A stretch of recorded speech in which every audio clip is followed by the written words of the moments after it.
Hello everyone, and welcome to a new episode of the Hardcore FBB podcast. I'm Claudio, your host, and today I have the honor and pleasure to have Laura Brennan as a guest to this new episode. Hi Laura, how are you? Thank you for having me. I'm super excited about today's chat. Excellent. Thank you. I'm very excited too. So it's a great pleasure to have you here. I had the opportunity to meet Laura a few months ago in Dubai. Yeah, in a beautiful on a beautiful beach overlooking the skyline. That was really nice.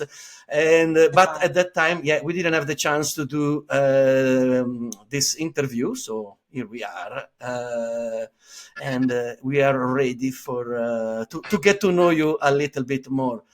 So Laura is originally from the UK, but she moved to the Emirates,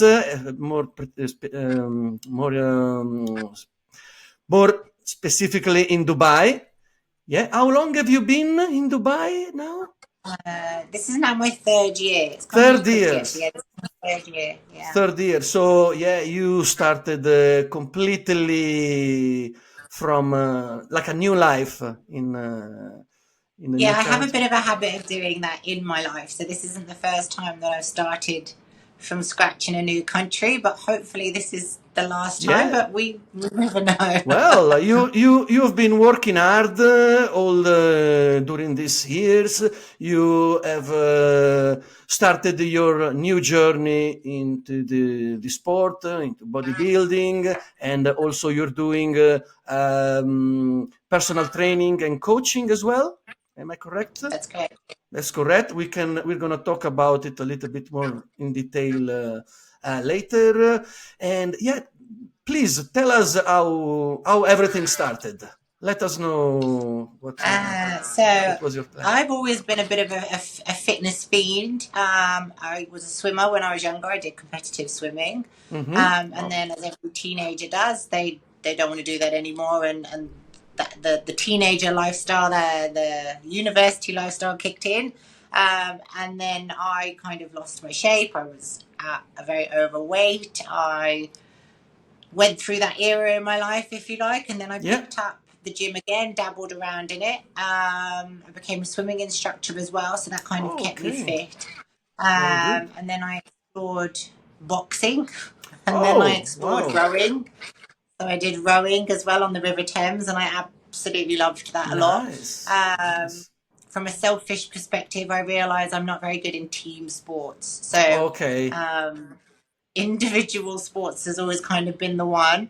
And then COVID happened, and I guess a bit like everybody else from a mental health perspective, trying to figure out what to do with your time. And I was fortunate enough to have a garage in my house at the time and built my own gym in the garage. And then from there, kind of through life's trials and tribulations in terms of adversities and difficulties that I've encountered, I thought, why not see how far we can really push your limits? I guess that's kind of how I've landed in bodybuilding and found my calling and my passion in life. So yeah, completely by accident, but obviously there are no such things as accidents, I guess. Everything happens for a reason. So COVID brought you into this new path, which you're doing an excellent job so far. So your Instagram page has grown a lot. We can see all your changes during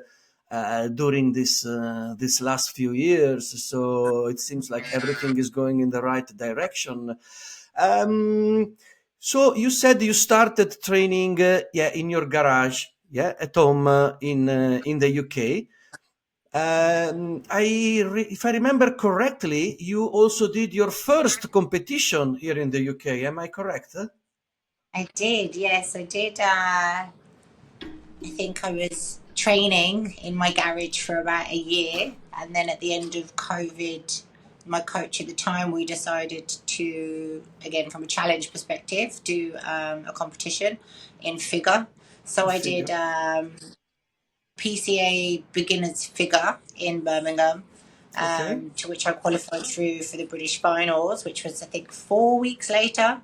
And then we decided to have a go at the Arnold's. Was the first year that year as well in Birmingham. the UK. Yeah. So yeah, we Yeah, go I out was doing there. physique You did the beginners. physique beginner. Okay. Yeah, that was 2 weeks after my first competition, and then Wow. 2 weeks after that was the British final. So it's a very short-lived competitive season, if you like, but it was great to experience it and understand kind of what it entails and the processes your body goes through. And again, it's more so after the competition, I think I learned more coming out of the reverse dieting and all the mental aspects of that, and just how difficult that was, actually, more so than the actual prepping itself. So yeah, and then having done that and realizing just how small you go when you really cut back, I realized that small was not for me, and the bigger the better. And that's kind of why my off season has been so long. Well, in the hopes that when I come back, there's a much bigger and better package to deliver to be able to just fit the women's bodybuilding category.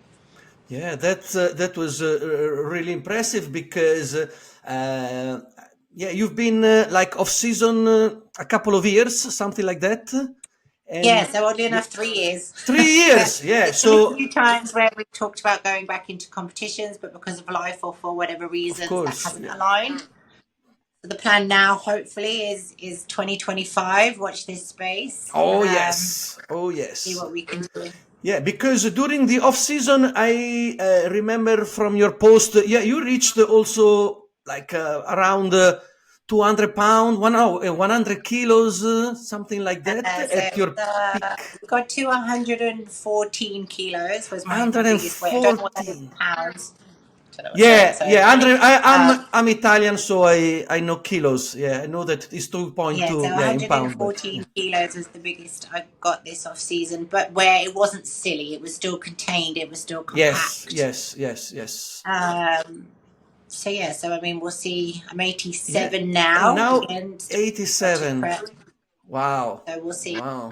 So you're getting, you're getting into closer to a shape that you want to bring on stage, right? Yeah, it's just kind of tidying up and maintaining it to a point where we can then fill in the gaps of what needs to be done, ready to kind of really be in a good starting point for when prep happens. Yes. Also, and I don't like cardio.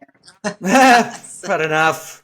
I don't think, I mean, maybe someone likes it, but yeah, training at the gym with weights is much more fun. Yeah.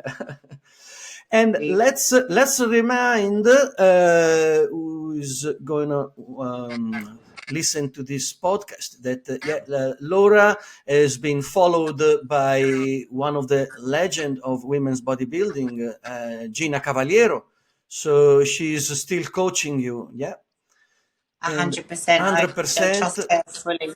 And I mean, you two together seems like to be a great team because, the results are there. So, looking really good. A long way to go. I guess that's the bonus. Of course. Of the purpose of bodybuilding, right? Is it never ends. Of course. And you're never happy. True. That's but that's part of the journey because first of all, never rush it. So take your time. If you rush it, that's when things start going wrong. So don't try to push to get on stage on a specific date right now when you don't feel ready. Go on stage when you are ready. And it's been 2-3 years of off season, but look where you are now. So it looks like everything is going into the right direction. So. And yeah, you're right. It needs to be right. The things around me in life need to be in a good place as well, because the last thing you need going into a prep is stress. Stress can be a huge factor that can make or break you in terms of your end package. Absolutely. And again, I'm a complete beginner at this. I don't want anybody to think that I know what I'm doing. This is still a very new journey for me, and I'm nowhere by any means as a professional in terms of the ladies who get on the Olympia stage, but I'm definitely loving the process, and I've definitely learned so much about the journey that I've embarked on, and I know I've got a lot more to learn. But I guess the exciting bit is that I'm fortunate enough to be able to share that journey with other people, Absolutely. hopefully educate and inspire other people as well, not Yes. necessarily to be a bodybuilder, but just But to kind of anything, yeah. get more involved in being fit and using the world around them and being with nature and Exactly, going back exactly. to, I mean, you know what I mean? I guess training in the gym, following a specific program, a diet, doesn't necessarily means that people need to step on stage and prove, I don't know, that they can become pro, or anybody can do it. One of the things that I liked the first time I went to see the Romania Muscle Fest show is that at the end of the presentation they have on these big screens, they always says bodybuilding is for everybody. Doesn't matter which level, anybody can do it. You don't necessarily need to compete, but you can get better at yourself. Agreed. So Agreed. And we have a body that will do so much for us, and it's very yes, much about how we use that. And of course, it's all about the longevity of your life too. If you true, look after your body and you look after your mind, it will look after you, and it absolutely, works both ways. And people forget as well with the healthcare systems in terms of the costs. Actually, investing in your body long term wise is yes. so much better for you than the Yes, medical costs you'll endure further down if you don't take care of it and invest in your body now. So exactly, exactly. And the great thing about bodybuilding, you can do it in your own terms. So you just find a gym, you go when you have time. So there are no excuses like, oh, I cannot go because there are gyms that are open also 24 hours. So and to you don't even really need a gym either. I mean, you have the true, outdoors. You true, if you're true, fortunate enough to have two legs that work, you can go running. If true. there's so many different ways to be active and build your body. Your body Yes, itself is a tool to build further muscles and get exactly. yourself in shape, or to lose weight, or whatever it is that your goal is. It's just down to you really in terms of what's a priority in your life. Yeah, yeah, exactly. The only thing is maybe if someone steps into this sort of sports activities for the first time, maybe initially it's good to have at least a direction, a personal trainer, someone that can guide you through. Because maybe sometimes some I think people, yeah. there's so many people out there now that have misinformed people about the Oh, yeah. sport.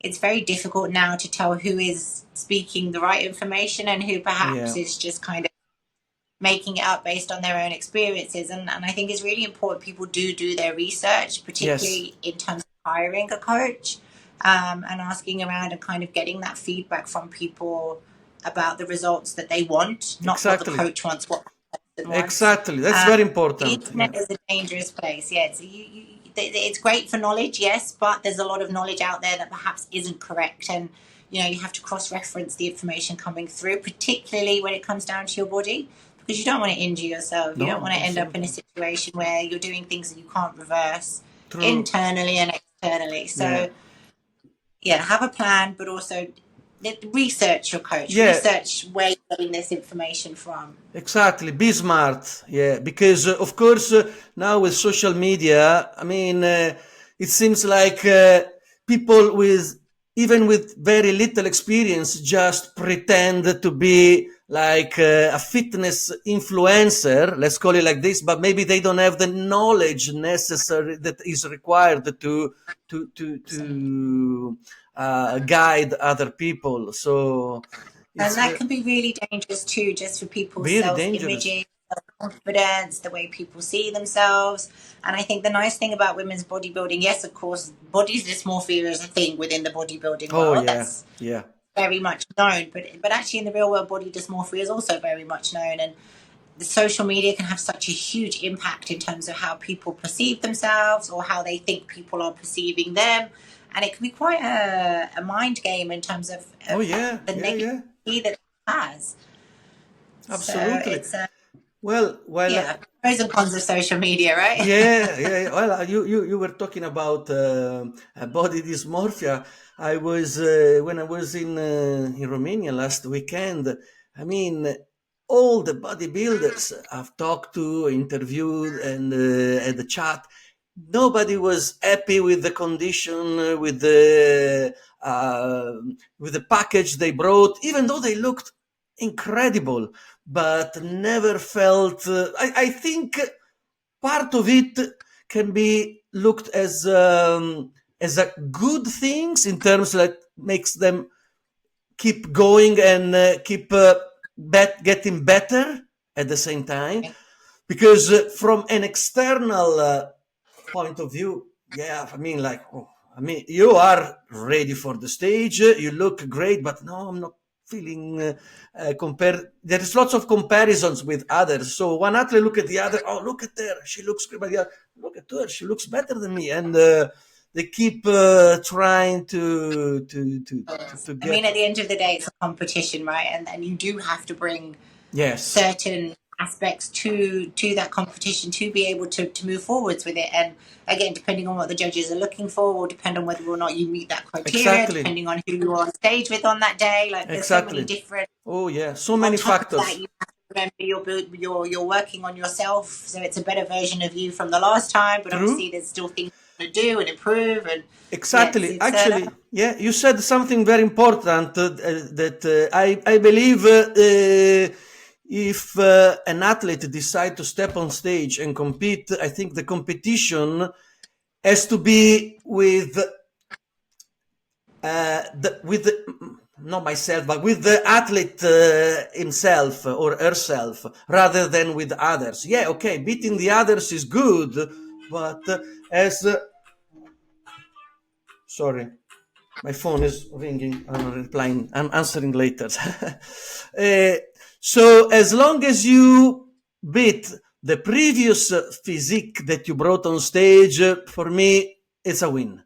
Doesn't matter if you place fifth, second, first, last. If you brought a better package, it's what matters, because the challenge is against yourself, not others.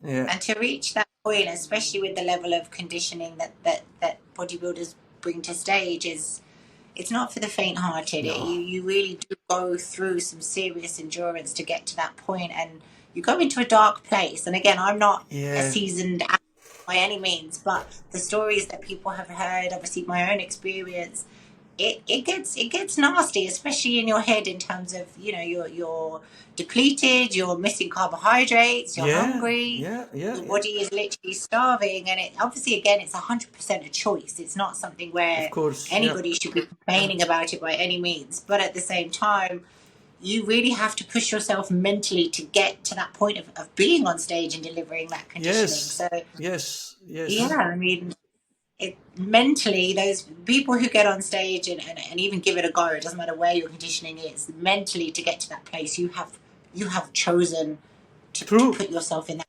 position for a longer term gain. So short term sacrifices for that long term outcome that you get, which is being able to stand on stage and showcase that. Exactly. And as long as it's done in a smart way, with the support of someone, a coach that you trust 100%, because it's important that the coach understands what you want and help you to achieve that, rather than the other way around.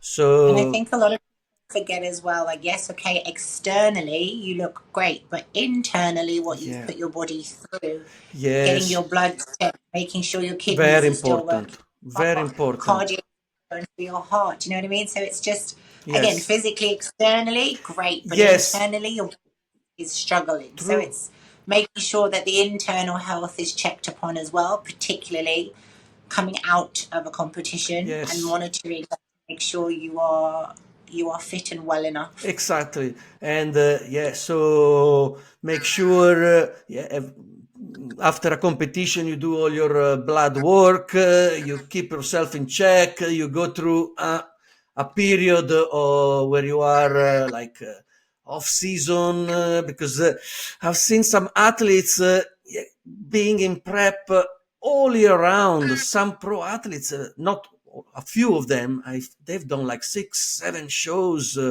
in 1 year, one It's after all on the body. It really does. it can be very, very stressful for the body. Yeah. And I So think, again, having a coach, that's another reason as well to have a coach during that period, is an extra set of eyes to check in on you and be like, you know what, let's keep going. Or actually, I think we exactly. need to listen to your body, and we need to stop before we end up doing damage or in a Yeah. situation that can't. Yeah, I exactly. think that's a really important Yeah. factor as well. This weekend, a figure athlete, she fainted on stage almost, so they had to take her out a little bit. Then she got better and she stepped back on stage, but it's not the first time that this kind of things happen. So Yeah, yes, it's a to lot. be careful is something important. But of course, it's like in every sport. There can be injuries, there can be situations that are unexpected. It's all part of the process. But the important is doing it in a smart way. Yeah. Agreed, 100%. Yes.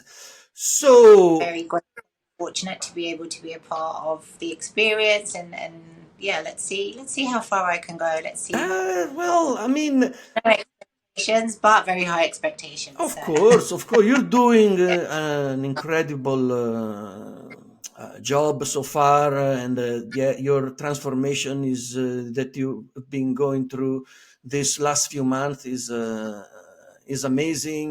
Actually, I posted your picture. I shared your picture on my page, and it's one of the most liked of all.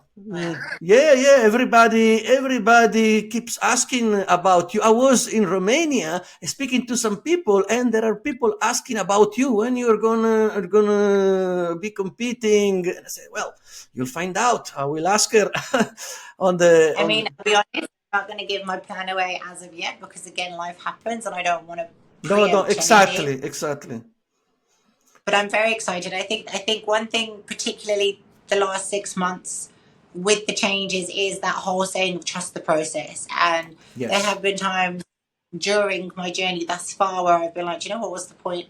But again, by literally trusting that process and getting to the point where I am now, I can really see why I had to do what I had to do. And again, I'm by no means near ready or finished or whatever, but Yeah, you got to stick to the plan. If you of stick to the course. plan, you do the plan. Literally, it's pretty much the same thing every single day in, day out. It's nothing fancy, it's nothing extravagant. It's sticking to my meals Yeah, and doing my training, but and that's if you love the pretty much sport, yeah, and you enjoy what you do, it's 100%. it's absolutely fine. I mean, I can understand some people may say, "Oh, but that's boring, training in the gym and eating the same food and blah blah." Yeah, because they don't get it. But for Yeah. people that And I are think in, yeah, people forget, like, your body is a status. Before you even open your mouth when you walk into a room, the first thing people see is your body, and your body and your physique tells 1,000 words about who true, you are as a person. true, If you take care of your body, if you work out, your skin will show it, your hair will show it, your clothes will show it, and the way they fit, and you glow differently. of But if course, yeah, you choose not to take care of your body, again, that's very reflective, but that also has an impact in terms of, how dedicated or consistent are you at doing things, and yeah, where are you at in terms of your own health and your mentality of how you think and feel about yourself. yeah, So it's about that self-respect that you have for your own body. If you absolutely. look like you take care of your body, you have self-respect for yourself. Oh yes, If you don't take care of your body, again, that's a reflection in terms of your self-worth. You're not taking care of you. absolutely, Therefore, you don't respect you. Therefore, that's going to have implications in your wider life. absolutely, Um, yeah.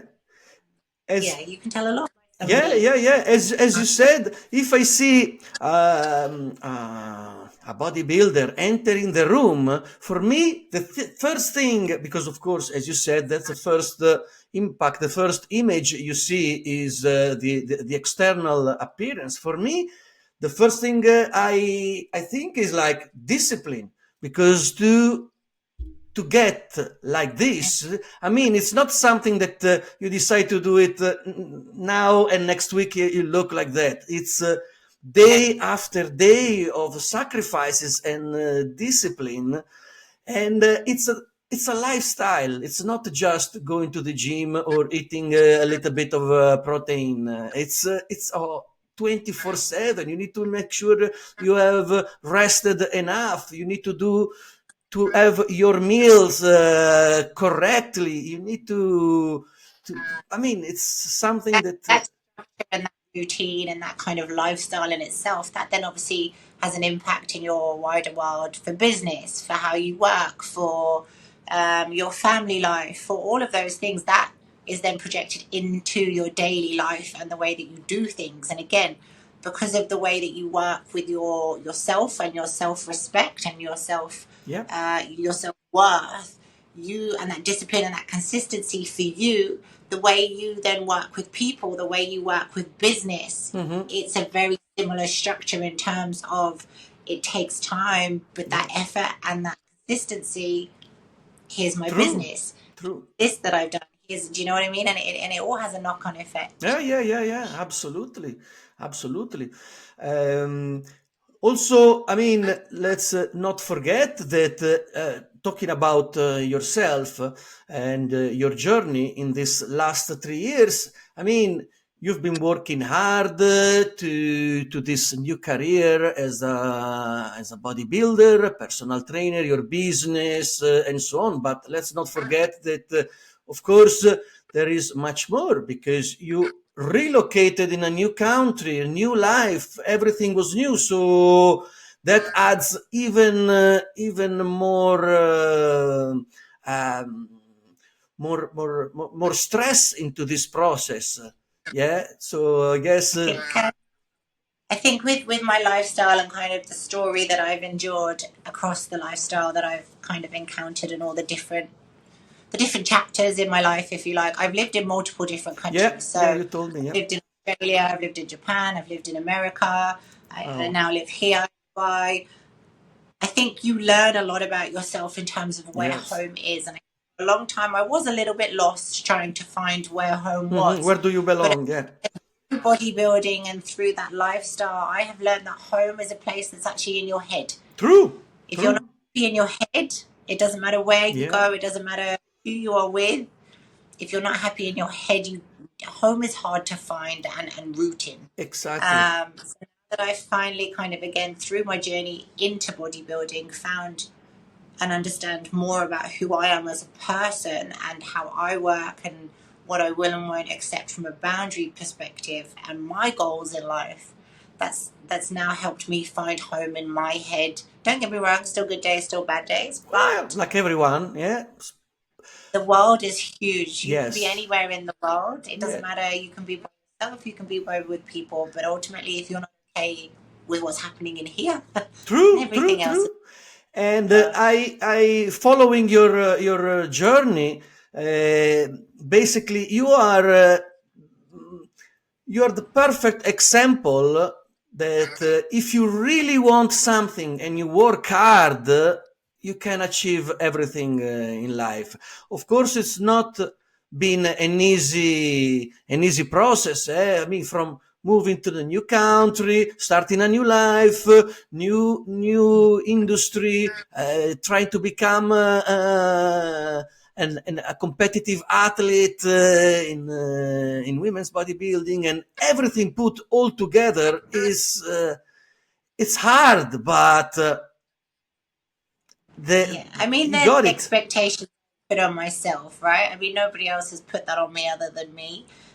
Exactly. But again, I think given circumstances in life that I've endured, I think it's one of those where you can either be a victim or you can do something about it. And I think in moments where life has really tested me, I've made that choice to climb out of that and do something about it and come back bigger and better and stronger. So I think it's definitely my own expectations, but having high expectations of myself means that I am the only person who is responsible for what I do with my life. Absolutely. So, yeah, And hopefully we make it a good story to tell. oh yes, yes. I mean, this especially this last 3 years, this adventure in Dubai.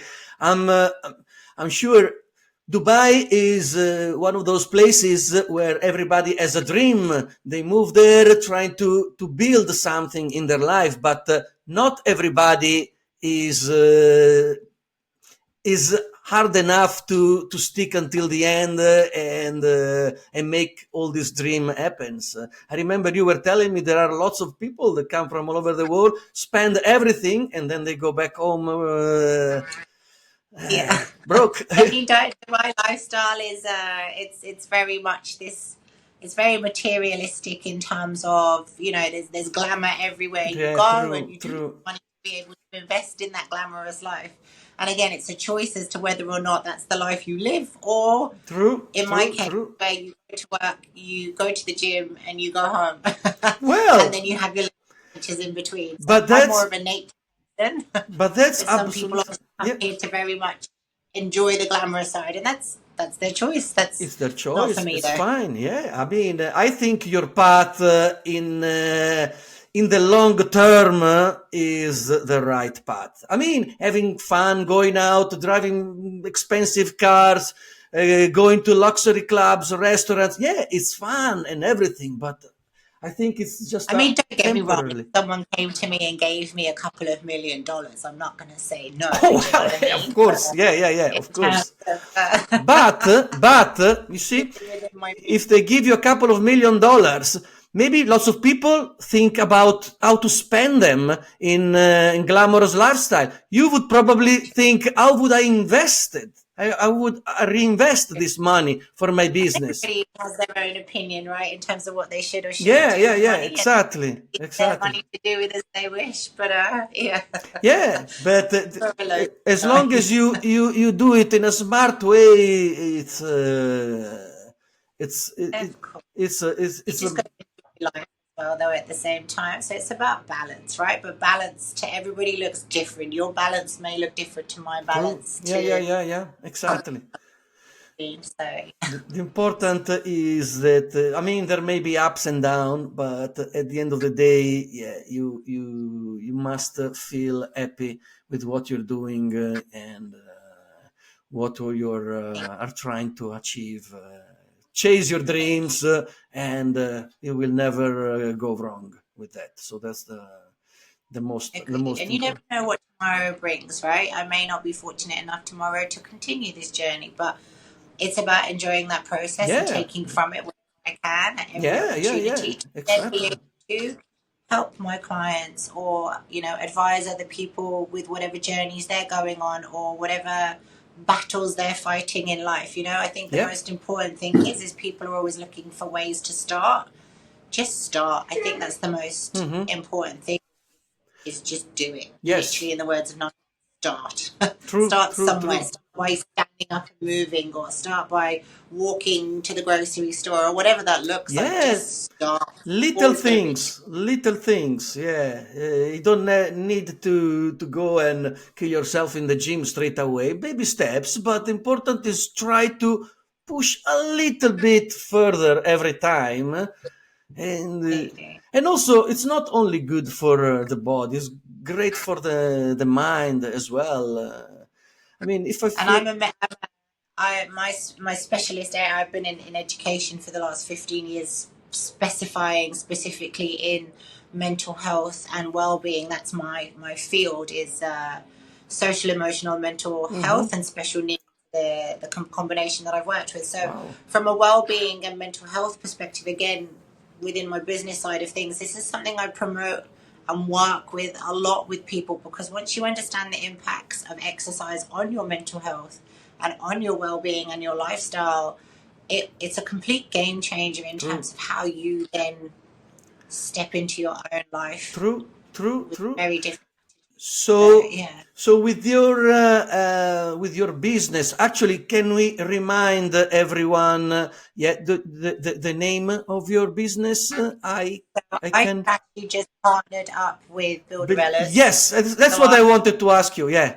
So now it's not so I Can Fitness anymore. I Can Builderellas. Builderellas. So it's so paired up with Sarah Marie and the rest of the team there in terms of the empire I hope that we're going to build just from a just change. It's very much we all come with very different skill sets, but again it's all linked to fitness, it's all linked to the body, it's all linked to how individuals help based on individual needs, because everybody has an array of different things that they need help and support with, and obviously the more specified you are in your area, the more supportive you can be, but you can't stretch yourself thin because that's when the quality of service disappears. So very, very, very fortunate that I am now going to be working as part of the team with them.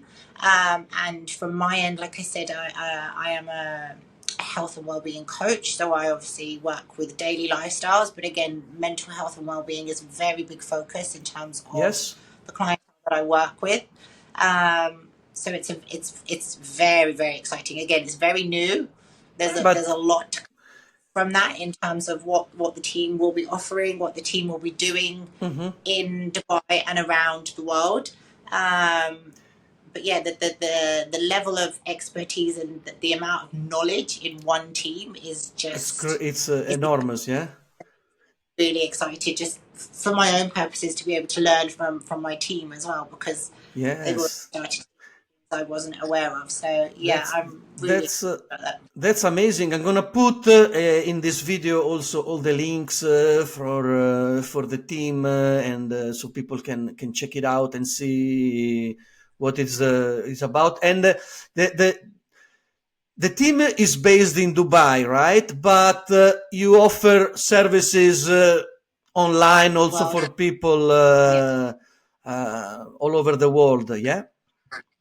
Absolutely. I mean, again, with the level of knowledge that there is between us all, again, if we can help people further afield who are really, needing that support and that input from and I think that's another thing. It's about educating our clients as well. Because at the end of the day, we don't want you necessarily to be with us for life. Obviously, it's great if you are, but it's about teaching you how to implement things into your lifestyle and understand it in your day-to-day. And then hopefully, again, if you have families, it's about being able to teach your children what to do, because obviously they look up to you, and it changes generations, right? So the idea is to educate you as the client under the guidance of the expertise in the event that eventually you will feel confident enough to be able to implement it on your own. Which that's really good. Some coaches don't necessarily have that intention in mind, and obviously it's more about retention and keeping your clients for as long as possible, as opposed to one day I want to see no, but fair enough. At the end of the day, it's your business, and of course you want to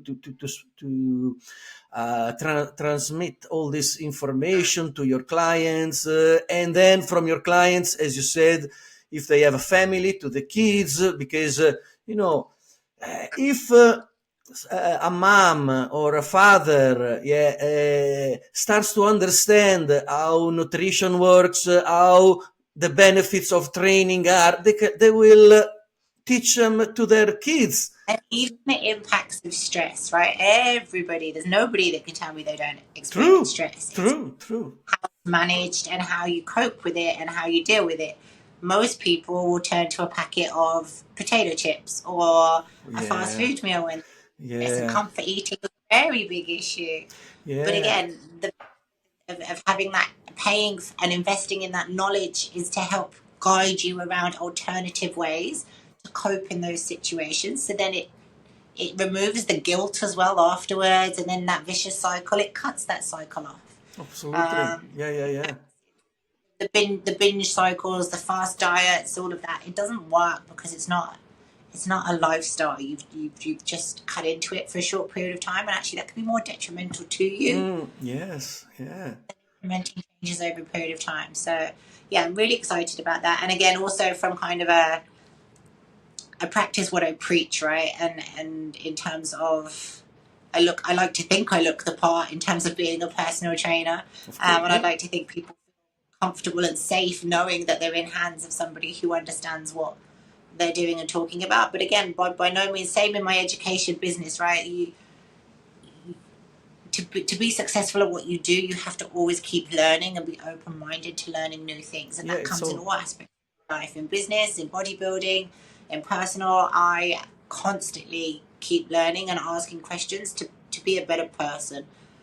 But yeah, you're absolutely right. And also, I think everyone that can have a look at your Instagram page, for example, they can see.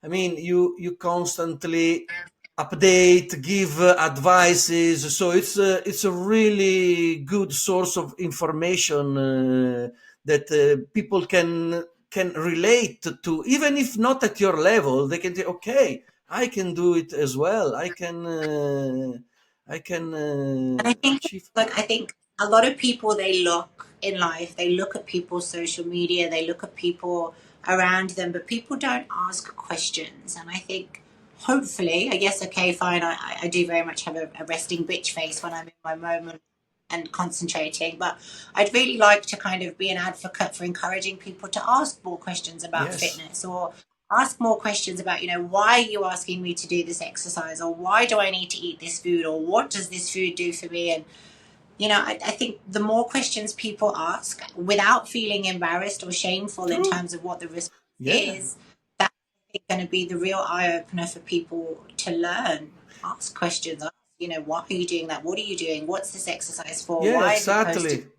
What are you trying to teach me? And I think by opening up that door, it will also educate so many other people so that they have that power to be able to do what they want to do. Absolutely, absolutely. Yeah, it's. I think you're giving a really important message, because sometimes some people are, especially people that are out of shape, like very out of shape, that never had the courage to step into a gym, or to even try to contact a personal trainer. At the end of the day, as we said earlier, anybody can do it. Of course, at different levels, but they can make a better version of themselves, no matter what level they start. Agreed. Yeah, Agreed. and As well, particularly for men don't talk in the same way that women do about emotions and feelings. So again, the gym is a really good place to be able to process that and put that into a different space without it being harmful and leading to kind of negative habits like drinking or smoking or whatever that men end up turning to. So again, I think just having a person or a go-to person to say, hey, I'm struggling, where do I start, how do I start? Yeah, because And most of like that, people telling you what to do. Don't let people tell you anything. Go and ask questions and challenge them on what they're telling you, so you understand why that's important, as opposed to just going, oh, well, this person said. Yeah, but why? Why have they said that? And also another common thoughts. I'm talking about most now the women that go into the gym. There is this misconception. Misconception maybe is the right word, that they thinking that they shouldn't lift weights at all, because lifting weights is gonna turn them into Arnold Schwarzenegger or something like that. This, I've heard this so many times in the gym, and yes, not yes, that is true. No, I mean, this is something that they need to understand, that actually lifting weights is got tremendous benefits, and they're not going to turn them into Arnold Schwarzenegger. Actually, Yeah. The Builderellas, being part of the Builderella team and the Builderella movement, is very much about changing that education or mindset that somehow in society managed itself as well with carbs are bad or salads are good, and again, that's not the case. Carbohydrates are actually really good for you and really important in your journey of weight loss. And again, about that education behind it, and I laughed before you even said what you were saying about the weight. because I'm pretty sure many of the female bodybuilders will tell you the same in terms of they've been doing it for 10, 15 years and they're still really trying to put that mass on. And then, unless you're some kind of superhuman where you just and your muscles out of nowhere, like that, yeah. It literally it is a lifestyle of dedication, and even so that lifting heavy weights, if you don't have that form correct, if you don't have your mind to muscle correct, if you're not feeding and fueling your body correctly, your muscles are not going to grow. And again, people forget, actually, when you have more muscle, your metabolism is faster, so you have less body fat. Exactly. And again, particularly women bodybuilders, when they're in off season, they carry a level of body fat too, so they look bigger than they actually are in terms of muscle. And again, it's the shape that the muscles build from a healthy perspective, but again, there's a level of fat there. So it's, it takes a long time. I know now, like, it's the fashion to have big legs and a big bottom in the female world, and wellness, beautiful women, but it takes time. I'm sure you ask any wellness, they're training legs and bottom 3, 4, 5 times a week. Like, absolutely, it's not. It's intense. It's not that just doing a few squats you're gonna end up like this.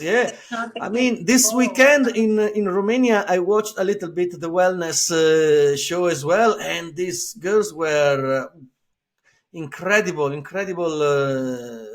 physiques, and to get work that goes into building that is just unreal. Insane, and again, you can't just go into a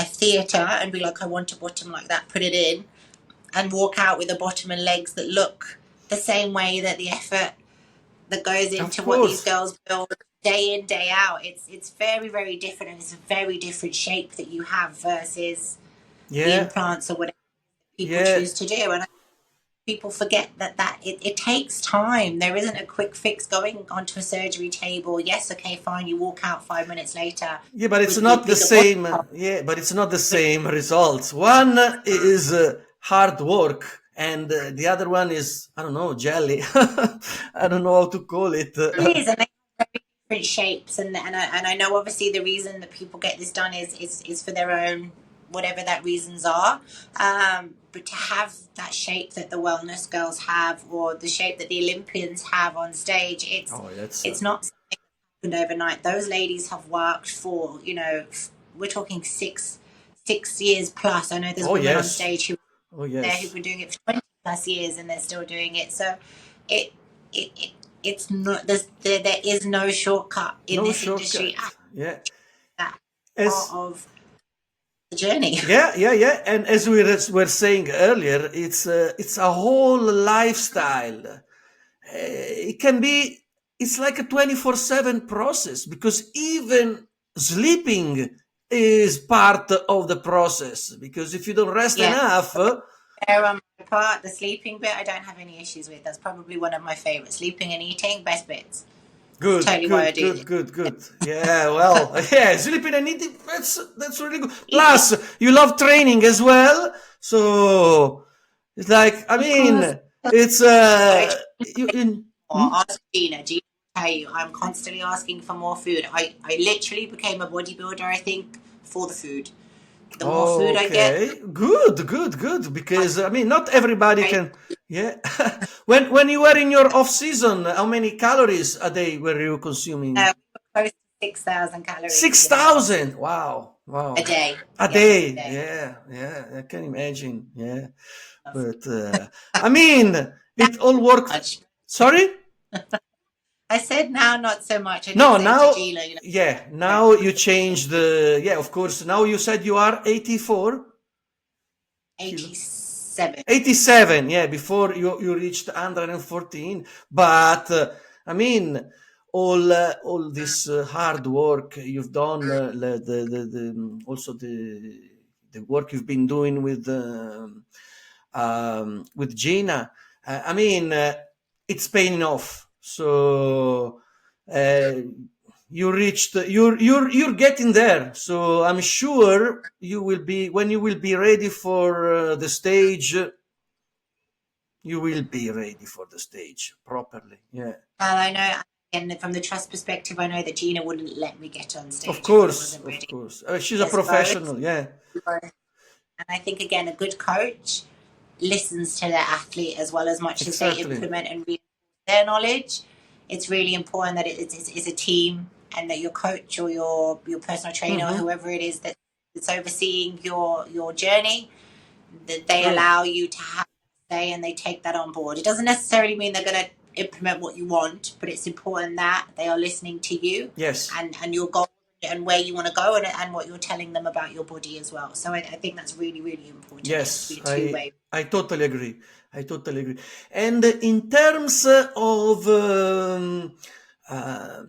competition, we're not talking about dates or specific shows, but in general, do you see yourself for the next competition doing it in Europe, in America, or in the Emirates? They've got something as well for women's bodybuilding, because I know the women's bodybuilding shows, unfortunately, are not many around the world. They're not the norm in the Middle East. Yeah, they. For example, this weekend there is Prague Pro. There is in Italy as well, but there is no women's bodybuilding. It was only in Romania. I was going to say, I think one of the really sad things is that women's bodybuilding seems to be disappearing, in the sense that not many women are kind of coming forwards and doing it. And I don't know if that's because, people are starting off in figure and then building their way up, and again, because of how long it takes, there'll be a new generation of coming through bodybuilding, or whether it's just something that people are not feeling is the right area for them to be. And obviously, again,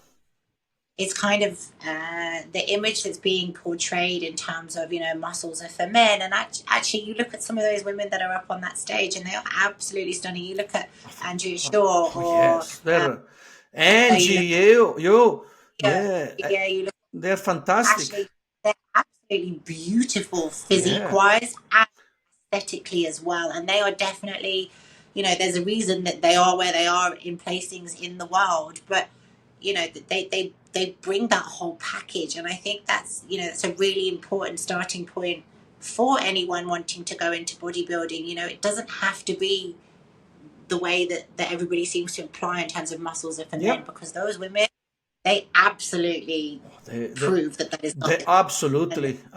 Even in Romania on Sunday, I mean, how many were there? Around 10? Not too many, but these ladies were incredible, all of them. And unfortunately, in the amateur show the day before, they had only 3 women bodybuilder competing, which unfortunately, I don't know if that's because of how much extra that there is a lot behind it, in terms of you do have to push a lot of food in your off season, and the training is different in terms of the expectations of building that muscle mass and having maturity there as well. And again, I guess from a day-to-day life, if you like walking around a woman, it does come with, you sweat more, you don't necessarily fit into the norms of the clothes that are there, or, the outfits or the fashion or whatever it is that goes with that. So I guess, it's not for everybody, and there's no way I'd ever put that on people. But also, I guess it's just kind of about changing people's mindsets around it, and just being like, hey, I am a women's bodybuilder. Hopefully I can help you kind of change your opinion in terms of because you. Because trust me, on Sunday, the women's bodybuilding show, the crowd were so energetic. The energy in the crowd, it was bigger than the one when the men were competing, which they say, oh yeah, but female bodybuilding is not marketable. Can you say marketable? The word. It's not, but it is. It was packed with people cheering and supporting, and it was great. It was great. And I think people also need to remember as well, like, everybody is not going to be for everybody, right? At the end of the day, why do you care what other people think of you? And again, it's taken me a long time to get to that point, and I am still sensitive in some areas with it. But at the same time, it's my body, it's my life. This is the choice that I've chosen with it, and I'm actually I'm really proud of myself for being able to do what I do. Anything from the routine and consistency perspective, and then obviously what I'm able to show from it. So, and I'm pretty sure if you speak to a lot of the women who do this sport, they will also say the same. Oh yeah, absolutely. We spoke about this, yeah, on the podcast, yeah, and they say exactly what you say, yeah. At the end of the day, no matter what, if you're skinny, if you're tall, if you're fat, if you're short, whatever it is, it's a people personal always choice. Yeah. Yeah, but it's also a reflection of those people. If you can't be happy for me and clap for me, you need to take yourself in terms of what's going on in your life. If that's the case, and leave me alone and absolutely, I couldn't agree more. Yeah, exactly. And I really hope that the sport will continue in the future years. I know that they removed women's bodybuilding in the past at the Olympia, but they put it back, and it's been successful so far. There is a little problem right now for athletes to become pro, because you need at least 5 competitors, but they opened up a little bit more. So if an athlete is worth a pro card, you can request it, they evaluate, and even if you were the only competitor, you can still enter the pro league, which is a good thing, because in the pro league you will find shows to compete. I think as well, like for me personally, part of competing is to be on stage with other people. Exactly. Compete with them. Do you know what I mean? So I think that aspect itself is really sad when an athlete has spent all of that time preparing for a show to get on stage, and there's one or two other people that are there. It kind of that whole build up is kind of taken away from you, because the purpose of doing it is to have that adrenaline of like, oh, there's 15 other people here, like we all look very similar. But do you know what I mean? And that's part of doing the competing. So and then you see it will change. Hopefully the way the world is going, people will start to open up and explore other doors. And again, ask questions. If you don't ask questions, you don't know. If you don't ask questions, you're never going to be able to try or step out of that comfort zone. So absolutely, yeah, I mean, even if bodybuilding isn't for you, you've still got different categories. Yeah, there are different categories. Doesn't necessarily. Yeah, absolutely. But I think that from what I've seen, the interest is there, even though sometimes some promoters, they don't put the women's bodybuilding division in the show. Like this weekend there's going to be Prague, and they go up to figure. That's it. But there's still the interest is there. I was really, really pleased when I saw it in Romania. The energy in the crowd, it was packed, and these athletes were on the stage having fun all together. That's what it's supposed to be. Yes, it's a sport. Yes, it's a competition, but it's also about bringing women together who are very like-minded and know just work to get to that point. Of course, celebrating true. Well. Of course, winning and placing well, everybody would be super happy to win and go to the Olympia. But even if that doesn't happen, they all come back with memories and a great experience they will never forget. So that's the fire that's up inside of them to come back even better next time. So absolutely. So this is the very important thing, and I really, really hope that it's gonna continue all the divisions, not removing this or trying to move it towards the different. I think we're going to standards and the expectations are only going to get better. I think the competition is going to really start to change even more in terms of how far people can really push their bodies. Yes, and what people as really long excited for that. The whole world. Exactly. And I think a great contribution, I mean, the biggest contribution was when the Wings of Strength started. They brought it back with Jake Wood and Alina Popa. They were there, by the way, this weekend.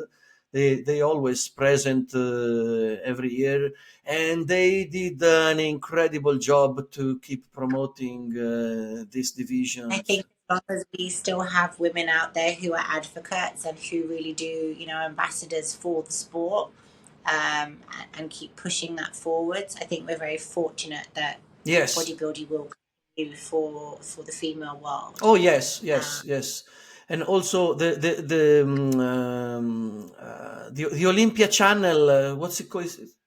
There is Olympia channel on YouTube, yeah, and which has got millions of subscribers, and they, I mean, of course, they push men more, but women, they do, with Lenda Murray being involved, they talk a lot with athletes like Andrea Shaw, NGO, or Ashley Jones. They did a training together at the gym, which had hundreds of thousands of views, if not millions, with very positive feedback, and that's really good. That's what we want to see. So absolutely. And again, in anything you do, people are always going to have an opinion, whether it's good or bad. But ultimately, I think one thing I've always been taught is, you're doing it right if you have haters. So if there's people out there that have something negative to say, it means you're doing something right. Yeah. And you're unfortunately, because you're doing something they aren't capable of even trying to do. True. So, unfortunately, haters will especially in social media, will always be, and there's what are they? The trolls, yeah. Very cowardly approach, because you're hiding behind a screen and you're they're cowards, yeah. Energy out there that doesn't need to be shared with other people, but obviously you feel some type of way about yourself that you're projecting that onto what you're seeing. So you're right. It's very about the person who's written the comment as opposed to the person who's written. It's like me going to the page of someone I don't know. That person posts a picture I don't like, and I have to go there and criticize this. Why? What's the purpose? What do you get out of it? Like I said, it's very much about projecting, and I think it's more about... but Laura, I tell you something. On my page, where I try to promote the shows, try to give visibility to athletes, I would say 99%, no, more than that, around 99% of the feedback comments are all positive. Rarely I have to delete something. From the beginning, made it very clear from the beginning. I think I've been with you since you first started up. One thing I really liked about your page was you made it very clear in terms of you're not welcome here. Yeah, exactly. Of positive this is all about positivity. Thing that you've established has really kind of worked together to kind of push out any people that have come in without that. Without that. So absolutely. I think that's a really nice that you've built on your page, and props to your followers for that, because they're very protective of the people that yes. Thank you for that. I'm really proud of these two channels, both on YouTube and Instagram. I mean, I've always loved the bodybuilding sport. I always respected the women that do the sport, and if I can give my little contribution, I'm more than happy, and I'm very proud to see the positive response that is having with followers and subscribers. I mean, I'm not making this for money. I don't make any money, but sorry. You work closely now with Female Bodybuilding channel as well. So yeah. I'm collaborating. Kind of it's almost awareness of bodybuilding, right? Exactly. I was there this weekend with AJ, and we were interviewing, doing videos, trying to post stuff, taking pictures, and try to post the positive image. So our channels, Celebrate exactly. We don't sexualize the image of the athletes. This is not why we did this these sites, these platforms.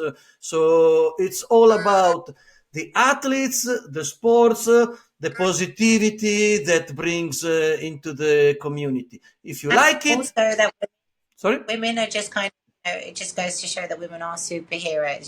So oh many of these yes, athletes, mothers, they're full-time workers, they have a job, they have children, they have families, and they're still able to do an off season. They're still able to compete, to prep and get stage. And I think, again, from kind of a feminine community and a female world, as a superhero, women bodybuilding definitely a whole different level of just what women can really achieve. They are, in terms I interviewed some pro athletes, some Olympians as well, like Sherry Priami, for example.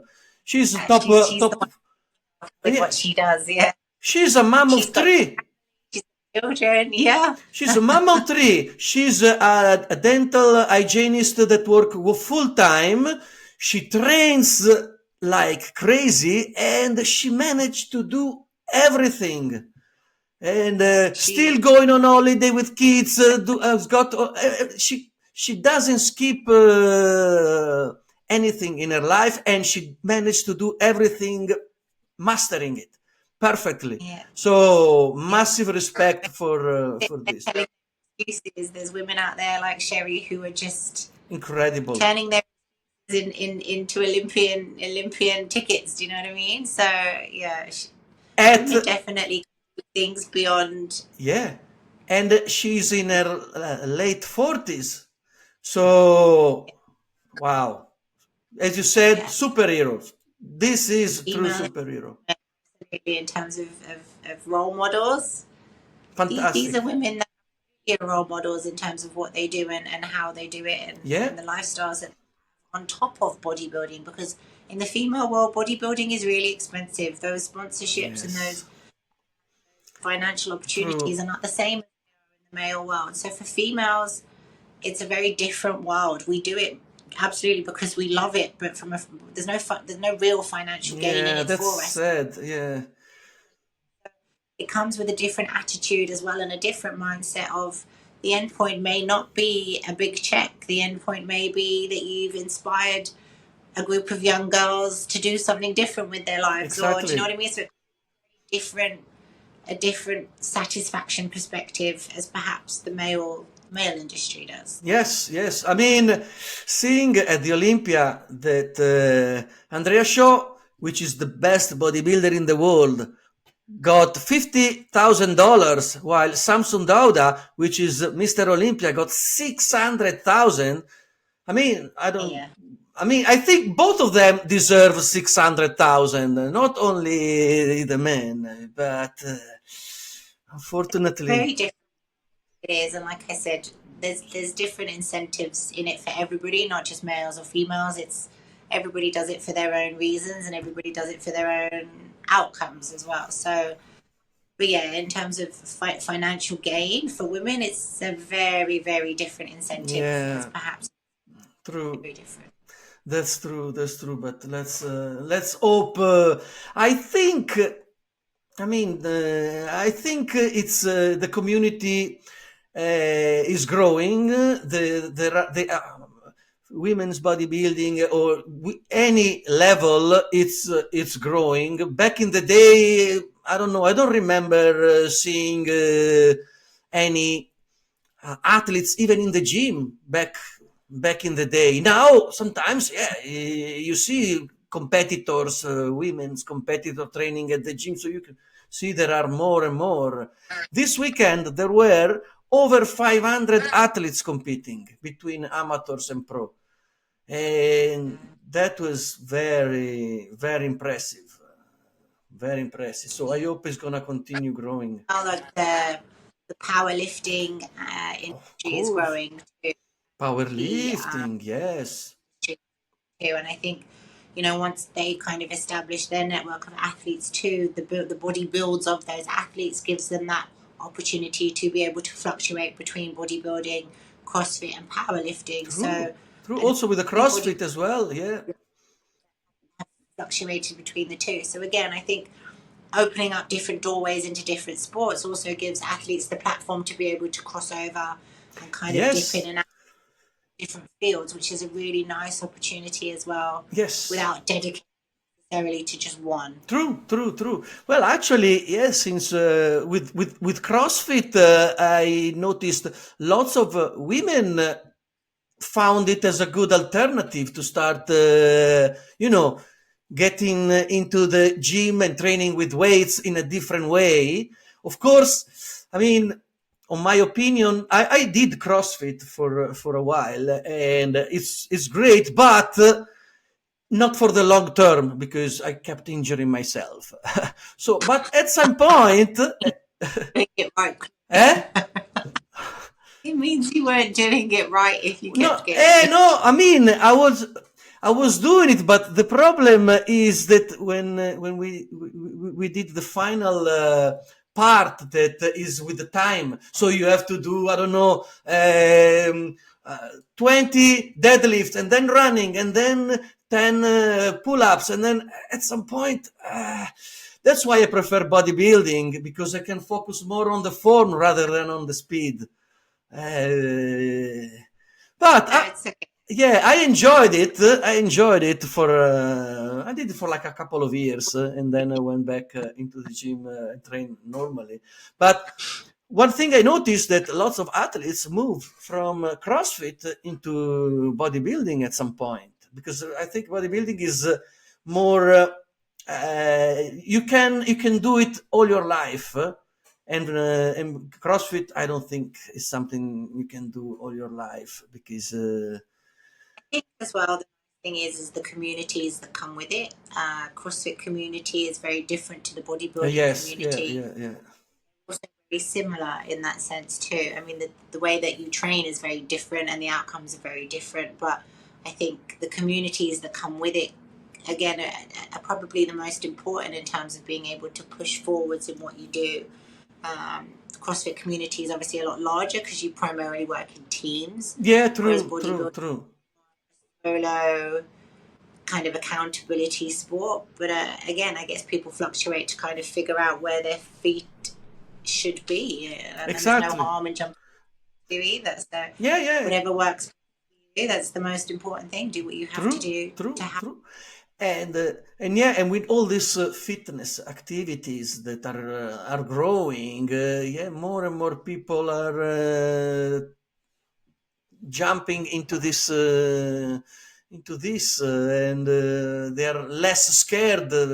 Sometimes, I mean, back in the day when I went to the gym a long time ago, yeah, back then the mentality was different.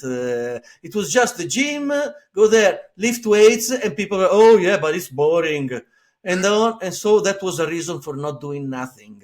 That was the I also things.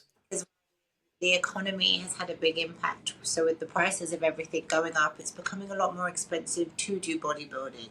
Mm, And I think good point. the style that it entails in terms of the rigidness, in terms of diet in particular, that can be really Ah, expensive, yeah, especially with yeah, the yeah, cost yeah. of wrong. It's still cheaper to eat healthily as it is to eat crap. But at the same True. time, what's entailed in off seasons for women in particular as they get bigger, your grocery shop can become really expensive. And again, kind of from a lifestyle economic perspective, that's not necessarily always justifiable for people in terms of the sacrifices of, do I want to pay all this food for my bodybuilding, or would I rather go out with my friends and have a drink or buy a new pair of shoes?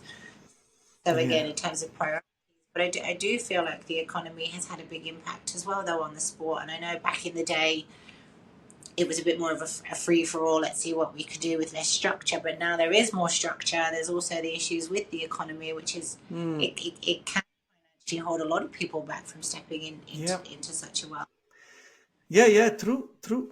I wanted to ask you one last question because I've already taken 1 hour and 14 minutes of your time. It's coming up to that eating window. Yeah. I can imagine. I don't want you to skip the meal. So, bodybuilding in Dubai, I believe it's been growing a lot, especially with these massive gyms and fitness centers that are famous all over in social media. Coming, lots of big coaches. I know one famous coach that trains at your gym. Like I seen what's his name. He was this weekend in Romania, so lots of people choose Dubai. You are one of them. So, what can you tell us? Yeah, what is in Dubai that is making this sport being so popular at the moment? Well, oddly enough, bodybuilding for women still isn't a big thing out here because culturally it's primarily a Muslim country, and obviously women in terms of being able to showcase themselves in such a way is a taboo in Muslim. You should be covered up. Okay. So for women necessarily growing out here in the gyms that people are seeing on social media, yes, because obviously they're gyms that welcome all sexes, races, religions, everybody there. It's So more that's open, yeah. to work out. In terms of bodybuilding for men, you have again males out here drinking from a religious perspective. It's not something that happens from a Muslim culture. So again, from the Muslim cultures, a lot of them turn to sports, to bodybuilding as an alternative to perhaps what the Western world would do. But again, in terms of the Western world coming out here, the Middle East is doing bigger and better than everybody else. Yes. You have the Dubai Pro, which I think offered a prize money package that at one point in the year was more than the Olympia, and then the Olympia. They are desperately trying to be the best show in the world, and the way that they put that on, absolutely. But unfortunately, it wasn't open for women because of cultural differences in terms of religion. There's a lot of bikini shows out here, and there's wellness is big out here too, and then they have lots of different categories out here that fit into the IFBB Elite, which is different, separate to the IFBB Pro. So there's a lot of opportunity out here, but again, from kind of an image perspective, and it's tailored to kind of then feed into the cultural traditions for women. So again, it's a huge world out here for male bodybuilders. Okay. But there's some of the gyms out here. There's still gyms out here that women are not allowed in. For example, the O2, they're building one in Dubai. I don't know if women are going to be allowed in that one yet. But yeah, there's still a lot of gyms, the big bodybuilding gyms that women are not allowed to step foot in. But I guess from a male perspective, it absolutely is a selling point because it's offering the best of the best in the world out here. Yeah. But do you think itself very well respected out here, and there's a huge community of bodybuilders out here who, in terms of society understands who you are, what you do, and the respect that goes for that. So as a community and a society perspective, it's very respected. And that's really nice. Even in younger children, having worked in schools, children know that I go to the gym. Wow. There's a level of respect for children automatically because I go to the gym. Very strange, but it's positive. That's how the world should be. Yes. But it's good that the new generation start seeing this and the benefit of it rather than parents go to the gym, so their dads go to the gym, their uncles go to the gym. Yes. So again, they've seen that lifestyle, and again, that just shows how important that is for your children to see that what you're doing is a positive thing, so that they follow in those footsteps. So that's really good. that sense. But again, from a women perspective, to some, I'm obviously very, very disrespectful from a woman's perspective because I'm showing my body. But then obviously to others, it's very much like, wow, like she is doing something that we are not. So you get two different opposite reaction, I guess. Yeah, and again, it's not coming from a negative place. It's just that understanding from an educational perspective, and of course a religious perspective, which I absolutely respect. I never go out of my way to be disrespectful in that aspect. I always try and make sure that I'm covered up when I go out. But again, obviously there's situations where people are always going to have their opinion, and opinions come down to people's understanding. So yeah, that's very true. Ask me a question, see me and you want to know more, ask, and I'll talk to you. Exactly. I'm always talking to people about what I do, but if you don't ask, you're just going to end up speculating. Yes. So people ask, don't be afraid. So there are within reason. Exactly, within reason. I mean, be respectful. That's the most important. Not stupid question that has nothing to do with the. I don't know. Yeah, exactly. Okay, Laura, I wanted to thank you so much for your time. Before you go, can you? I didn't hear. I said thank you for having me and inviting me onto your show. It's been a pleasure, and we're gonna do another one further down the year to see how it's going on. Before you go, if you can give us like a double biceps for the cover of the. Here she is. Here we go, Laura Brennan, ladies and gentlemen. You will hear from her very soon. She will be the new athlete to follow the next year, because you've got a bright future ahead. Okay, thank you again, Laura. Take care. Ciao.